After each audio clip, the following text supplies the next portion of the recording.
গুলিবিদ্ধ এখানে কোনো এক রাউন্ডও গুলি করা হয়নি। টিয়ার গ্যাস এবং এবং জল কামান। মানে পুলিশ ওইখানে শুধু সাংবাদিকই ছিল, অন্য কেউ ছিল না। ভাই এই যে আপনি বললেন যে আসলে তো মবটা তৈরি করছে ওরা, তারপরে মব ডিসপাস করতে যে সবাই দৌড়াচ্ছে। এখন আমার যে 18 জন পুলিশ আহত, আপনারা দেখছেন 4 জনকে আমরা অ্যাম্বুলেন্সে করে পাঠিয়ে দিছি।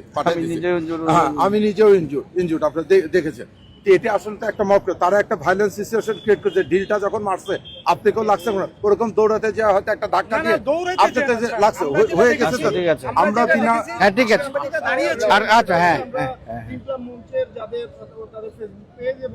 না এটা সোশ্যাল মিডিয়ায় দেখতে পাচ্ছি যে সদস্য সচিব জাবের আহমেদ গুলিবিদ্ধ এখানে কোনো এক রাউন্ডও গুলি করা হয়নি। টিয়ার গ্যাস এবং জল কামান।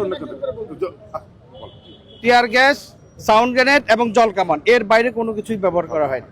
তবে তাদের যে দাবি, সেই দাবির ব্যাপারে আপনাদের বক্তব্য?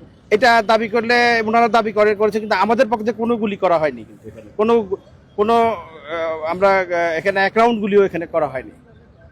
আমরা শুধুই যেটুকু ন্যূনতম দরকার আমরা সেটুকু করেছি।